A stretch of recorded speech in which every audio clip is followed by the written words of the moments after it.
Well, today it's my sheer joy, and that's not an understatement, to be with Ann Bowker. Hello there, Ann. Hello. How are you, all right? Fine, thanks. Well done. Now, Ann, if I can take you back to 1993, and you did a continuous traverse of the then 181 Welsh 2,000-foot Nuttall Mountains, didn't you? Yes. And as far as I know, Ann, you're still the only person to have actually attempted and to complete that.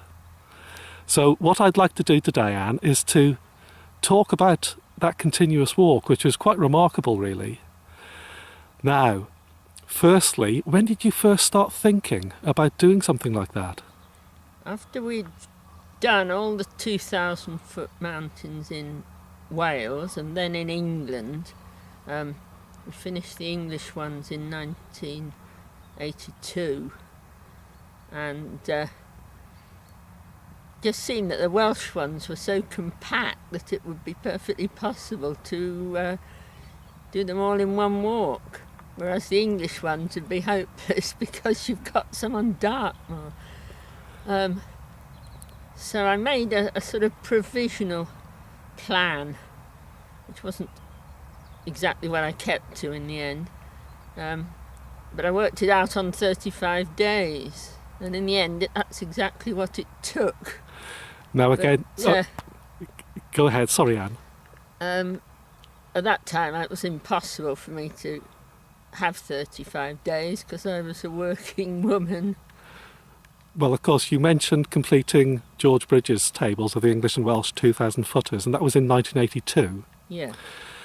How long did you spend afterwards realising that this was feasible and actually planning it? I really can't remember. What about any sort of self-imposed rules that you decided to keep to?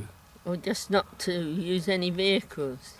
Were you ever tempted to use a push bike between certain mountain ranges or not? No. Huh? That never really occurred to me.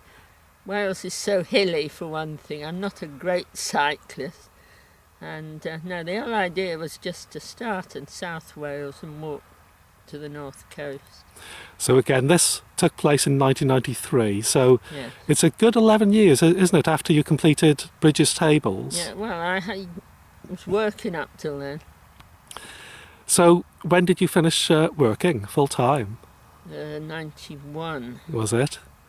So did you realise then that the opportunity was there to do this? Yes, and I intended to do it in 92, but for various personal reasons it wasn't feasible. Well, I understand through a conversation earlier on you mentioned your father sadly passed away, didn't he? Yeah. Then. So come 1993, was it sort of decision time and you thought, yeah, let's go for it? Yes. Now, did you do much planning beforehand? Well, the South Wales is so simple, really. You just start in the southwest and you walk east until you get to A on Y pretty well, and it's very straightforward. And after that I got sort of provisional plan, but in the end didn't stick to it all that closely.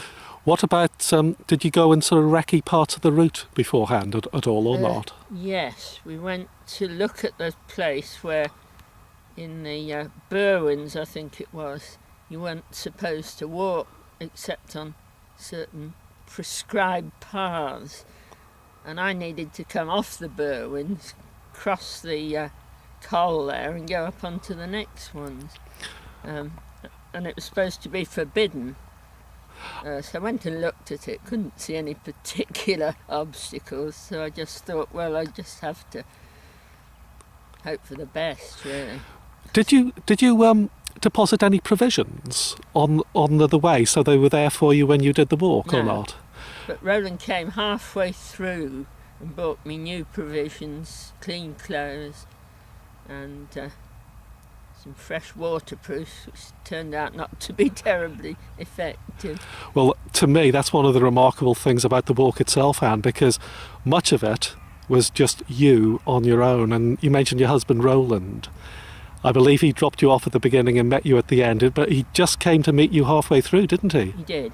And otherwise you were left up to your own devices? Yes. So that's a little bit of sort of pre-planning that went into it.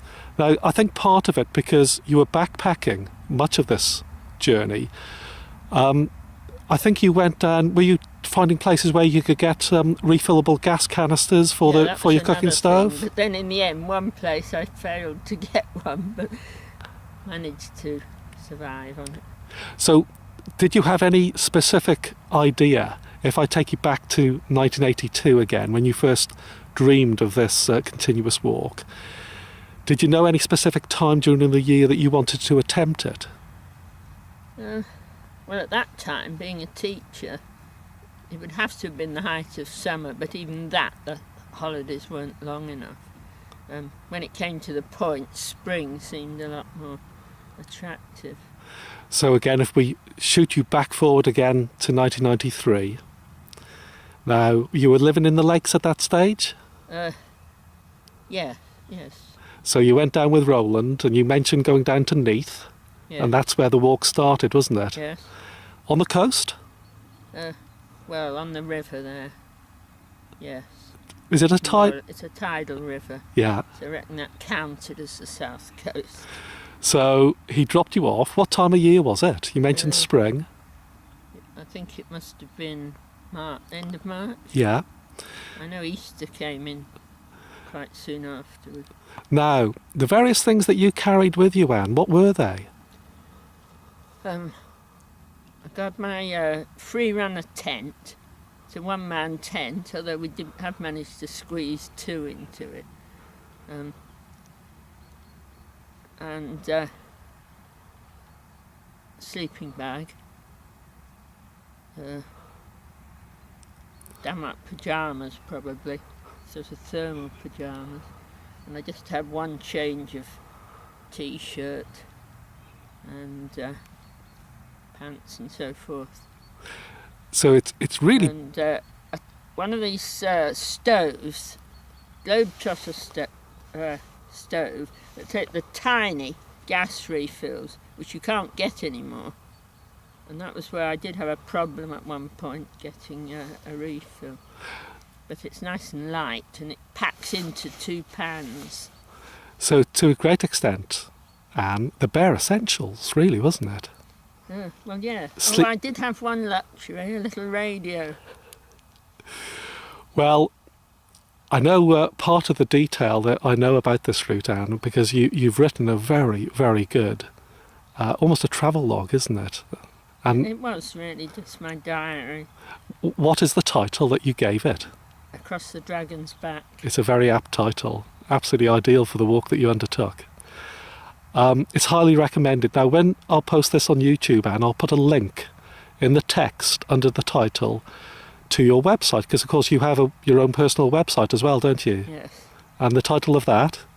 Mad About Mountains. Mad About Mountains. So anybody viewing this, I'd highly recommend that you read Across the Dragon's Back. It's well worth it. And there's some fantastic excerpts there, Anne, that when you read it, it takes you into the mountains themselves. Absolutely beautifully written. But, so you set off from Neath, if we go back to the walk itself. Yeah. Now, the first stretch across South Wales and part of the Mynydd Du and Forest Fawr, Brecon Beacons and the Black Mountains. Yeah, yes. And what are your memories of that? Rain, mostly. Rain. It was very, very wet to start with. Although on the Brecon Beacons it brightened up a bit. So how bad was the rain in places? It was very heavy and then thick mist and yeah, not very nice really. Now, obviously you had your free runner tent. Were you wild camping on the hills? Part of the time. And then I went to the youth hostel at Story Arms. I went to a B&B somewhere. I forget these names. Certainly in Hay-on-Wye I went to one. Well, I know... And that was, as it were, the end of the South Wales traverse. Well, that was one of the main points, I think, within the walk, wasn't it, Hay-on-Wye? Yeah. Because after that, I think... I felt committed, yes. I thought I could have finished here. I'd have done a good trek west to east across South Wales. Because did that take about a week to do the South Walian about part? 1 week. Yeah. And was that the only place where you got the single blister that you developed during the whole walk, wasn't it? That's right, yes. And no other blisters at all? No. No. Well, if we progress from South Wales, you're now coming up towards the Radnor Forest. Yeah. And also part of the wilderness of Mid Wales. Yeah. And again, I don't think the weather improved much, did it? Well, it didn't rain quite so much. I got misty days. And, on the whole, South Wales was the worst for weather. What about coming over the Pumlimmon Range? What was that like? Yes, I'd forgotten that. That was incredibly wet. Yeah. You're certainly a very determined lady, Anne, because I know that you were saying how wet the initial stages of the continuous walk were. Well, I think many people would have just bottled it and said enough is enough. But you persevered, didn't you? Well, I didn't want, having set out, and I wasn't likely to get another opportunity. So, coming into Machynlleth now, I believe you treated yourself to a little bit of luxury? Yeah, yes, best hotel in town. Sunday roast. A hot bath. What about the sort of split, Anne? Now, obviously you were wild camping some nights. You were also treating yourself to B&B on other occasions, and was it youth hostels as well? Youth hostels, 1 or 2 youth hostels, yes, Story Arms, and then another one up in Snowdonia, whose name escapes me. I think it may have closed now. Yeah, was that in Blaenau Festiniog, that youth hostel? Yeah. But some of the nights out on the hill, Anne, some of those must have been absolutely beautiful. Oh, yeah, yes, indeed. Well, the best one of all was in the Rhinogs.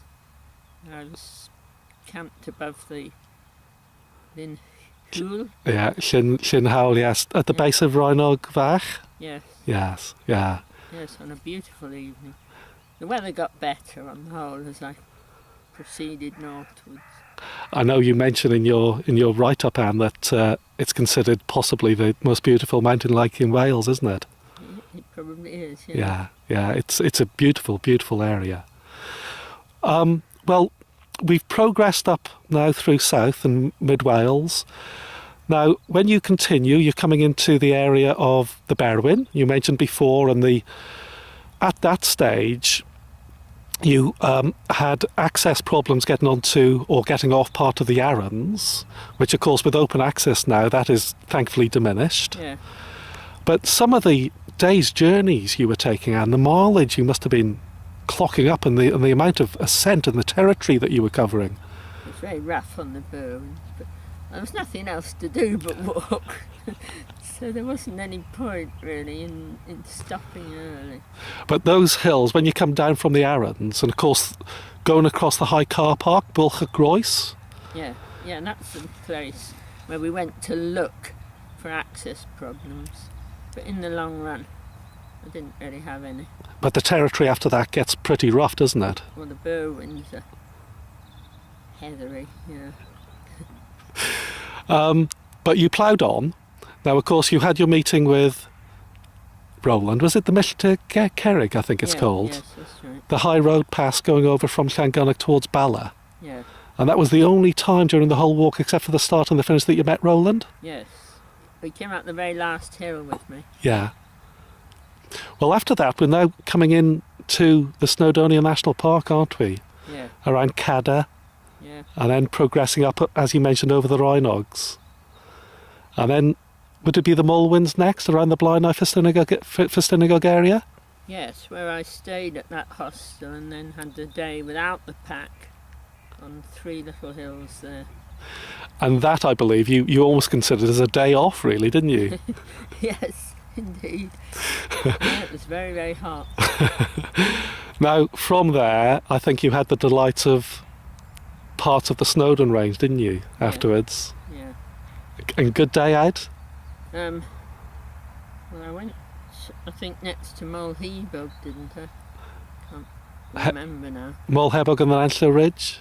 Yeah. Yeah. I intended to do the Snowdon Horseshoe with the pack, but I couldn't get into the hostel.